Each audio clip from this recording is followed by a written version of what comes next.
नमस्कार। बरसात के समय के लिए जुलाई और जून का महीना और ठंड के समय के लिए जनवरी का महीना, ये एक ही कहलाते हैं, ये अगेती कहलाते हैं। इस समय पर जो भी हम फसल लगाते हैं वो फसलें हमारी अगेती कहलाती हैं। आज इस वीडियो पर मैं आपको एक ऐसी फसल के बारे में बताऊंगा जो कि हमारे पूर्वज ऑर्गेनिक तरीके से करते चले आ रहे हैं। बहुत ही आसान है, देसी सीड से भी इस खेती को किया जा सकता है। हालांकि मार्केट पर अब हाइब्रिड सीड आ चुके हैं, आप उनका भी उपयोग कर सकते हैं। बहुत ही आसान है। जो किसान नए हैं, जो किसान रोगों के बारे में ज़्यादा नहीं जानते हैं, जो किसान कीटों के बारे में ज़्यादा नहीं जानते, वो किसान भी इस फसल को कर सकते हैं। तो खर्चा कम है, मुनाफा ज़्यादा है। हार्वेस्टिंग आपकी 45 से लेकर 50 दिनों में आपकी स्टार्ट हो जाती है।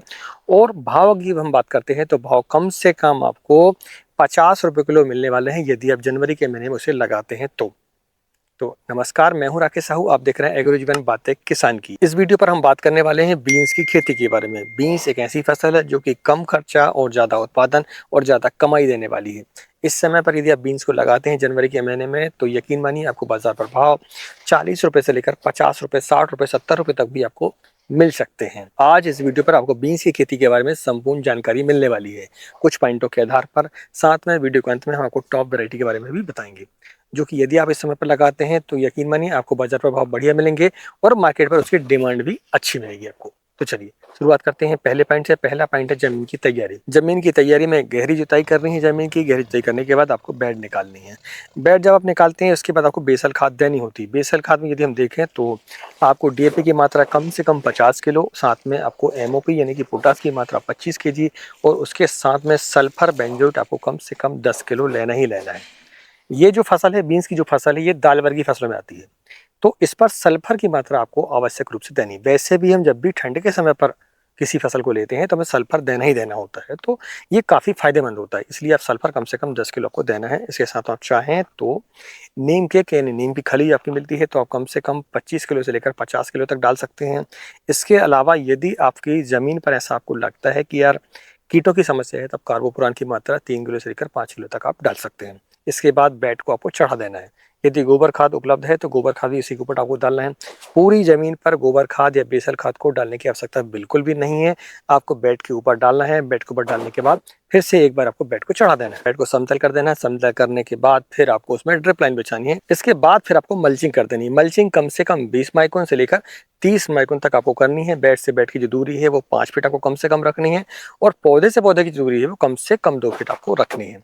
इससे ज़्यादा भी आप रख सकते हैं, 3 फीट तक भी रख सकते हैं, लेकिन 2 फीट कम से कम आपको रखना है। तो ये आपकी ज़मीन की तैयारी कंप्लीट हो जाती है। इसके बाद आपको स्टेकिंग करनी है। स्टेकिंग में यदि हम देखें तो सिंगल बांस लगाना आपको सेंटर पर और कम से कम 1000 बांस आपको लगाने पड़ेंगे प्रति एकड़ के हिसाब से। अगर देखें आप तो कम से कम 10 से लेकर 12 फीट पर सिंगल बांस आपका रहेगा और अच्छे से आप स्टेकिंग करें, क्योंकि ये जो फसल है ये पहले तो ऐसा लगता है कि यार ये बहुत नहीं बनेगी, लेकिन बाद में जब इसमें फल लगना चालू हो जाते हैं तो इसमें काफ़ी वेट आ जाता है। तो स्टेकिंग आपको मजबूत करनी है। दूसरा पॉइंट है बीज की मात्रा और तुड़ाई। बीज की मात्रा में यदि हम देखें तो आप देखेंगे तो पौधों की जो संख्या है वो कम से कम आपको 4000 एक एकड़ पर रहने वाली है। तो उस हिसाब से आपको सीड को ले लेना है। आप पहले देख लें कि कितना आपको सीड लगने वाला है, उसके हिसाब से आप परचेस कर सकते हैं। जैसे कि प्रति एकड़ के हिसाब से आपको 4000 सीड लगने वाले हैं तो आपको 5000 की व्यवस्था करनी पड़ेगी। जैसे गैप फिलिंग आती है, कोई सीड नहीं उग पाता है तो वहाँ आपको लगा देना है। तो इस तरीके से बीज की जो मात्रा आपको डिसाइड करनी पड़ेगी। इसके बाद बुआई के तरीके की बात करें तो डायरेक्ट हमें सीड लगाना है, इसकी नर्सरी हमें तैयार नहीं करनी है। तीसरा पॉइंट है भैया कीट और रोग। वैसे तो इस फसल पर ज़्यादा समस्याएं नहीं है, लेकिन फिर भी जैसे कीटों में देखें तो फलों पर इल्लियाँ लगती हैं, तो उसके लिए आपको स्प्रे करने पड़ते हैं। आप नीम ऑयल का इस्तेमाल कर सकते हैं, आप डेलीगेट का इस्तेमाल कर सकते हैं। आप चाहें तो लहसुन और मिर्च का पेस्ट जो होता है उसका भी स्प्रे करेंगे तो जैविक तरीके से ये काफ़ी हद तक कंट्रोल हो जाते हैं। ट्रैप भी आते हैं, इसके ट्रैप को भी आप इस समय पर लगा सकते हैं इस फसल पर। पाउडर मिल्डी की समस्या को हम देखते हैं तो उस पर सबसे बड़ी खास बात यह है कि आपको सिंचाई को प्रबंधित करना पड़ेगा। सिंचाई यदि आप शाम के समय पर करते हैं तो आप देखेंगे आपकी फसल पर पाउडर मिल्डी की समस्या आती ही आती है। इसलिए आपको इस फसल पर सुबह के समय ही आपको सिंचाई करनी है। सुबह भले ही आप 4 बजे से कर दें, 5 बजे से कर दें या 8 बजे से करें, 9 बजे तक करें, लेकिन आपको सुबह के समय ही आपको सिंचाई करनी है या फिर आपको 3 से लेकर 4 बजे तक आपको करनी है। यानी कि जो भी आप सिंचाई करने वाले हैं, वो जो आप सिंचाई करेंगे, जो नमी रहेगी वो नमी आपके ऊपर की जो मिट्टी है वहां पर से हट जानी चाहिए आपकी शाम के 6 बजे तक। तो आप देखेंगे आपकी फसल पर पाउडर मिल्डी की समस्या नहीं आती है।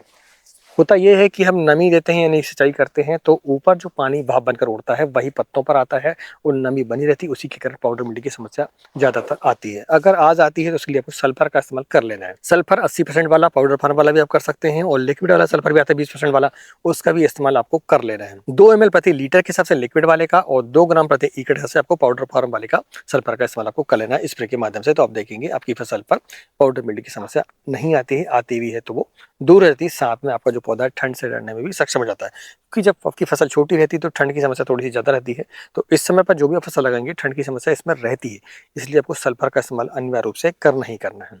कीटों की समस्या सबसे बड़ी समस्या है, इसके लिए आपको नीम ऑयल का इस्तेमाल आपको हर 5वें दिन पर आप इस्तेमाल करेंगे तब की फसल पर ये कीटों की समस्या नहीं आती है। इसके अलावा हम जानते हैं कि उत्पादन कितना आता है, ये सवाल किसानों का रहता है कि उत्पादन कितना आएगा, उसके बाजार भाव हमें कितने मिलेंगे। तो इसकी जो तुड़ाई है वो एक दिन छोड़कर, यानी कि आज हम तुड़ाई करेंगे तो कल का दिन छोड़ेंगे और परसों फिर हम इसकी तुड़ाई कर सकते हैं। तो 1 एकड़ पर हमने जो देखा है, हमने जो अनुभव किया है उससे हम देखें तो कम से कम एक दिन छोड़कर हम जब तुड़ाई करते हैं तो कम से कम 4 से लेकर 5 क्विंटल प्रति दूसरे दिन आपकी इसकी तुड़ाई हो जाती है। आपको मार्केट पर यदि इसके भाव 40 रुपए किलो मिल जाते हैं तो 4 5 20 हजार रुपए आपको एक दिन छोड़कर मिल जाता है। शुरुआती अवस्था की हम बात कर रहे हैं जब आपको मार्केट अच्छे मिलते हैं और आपकी डिमांड अच्छी होती है, जैसे कि हम फरवरी की बात करते हैं, मार्च की बात करते हैं, इस समय पर। बाद में फिर सभी जगहों की जो बीन्स है वो आते रहती हैं, मार्केट पर डिमांड कम हो जाती है, सप्लाई ज़्यादा हो जाती है, तो भाव आपको कम से कम 20 रुपए केजी मिल जाते हैं। 20 रुपए किलो मिलते हैं तो आपका उत्पादन जो है वो बढ़ जाता है। जहां आपकी बीन्स 4 क्विंटल निकल रही थी वहीं आपको 5 क्विंटल 6 क्विंटल का भी उत्पादन मिल जाता है। 10 टन माल यदि आप निकालते हैं 20 रुपए किलो भी आपको भाव मिलते हैं तो आप देखेंगे 2 लाख प्रति एकड़ से आपका वहां से आउटपुट आता है। उस पर हम खर्चे की बात करते हैं तो खर्चा 1 लाख भी हो जाता है, तो 1 लाख प्रति एकड़ कम से कम इस फसल पर आप कमा सकते हैं। लेकिन यदि आप अगेती कर रहे हैं, इस समय पर कर रहे हैं, तो आपको कम से कम 2 लाख रुपए प्रति एकड़ से मुनाफा को मिल सकता है, क्योंकि शुरुआती अवस्था पर 1 महीने कम से कम आपको भाव मिलने वाले हैं, 15 फरवरी से लेकर आपका कम से कम आपकी 31 मार्च तक। तो बीन्स आप लगाएं, आपको मुनाफा डेफिनेटली होने वाला है। अब हम जानते हैं इस वीडियो की विशेष बात। अभी तक जानकारी पसंद आई है तो वीडियो को लाइक जरूर करें और पहली बार चैनल को सब्सक्राइब जरूर करें।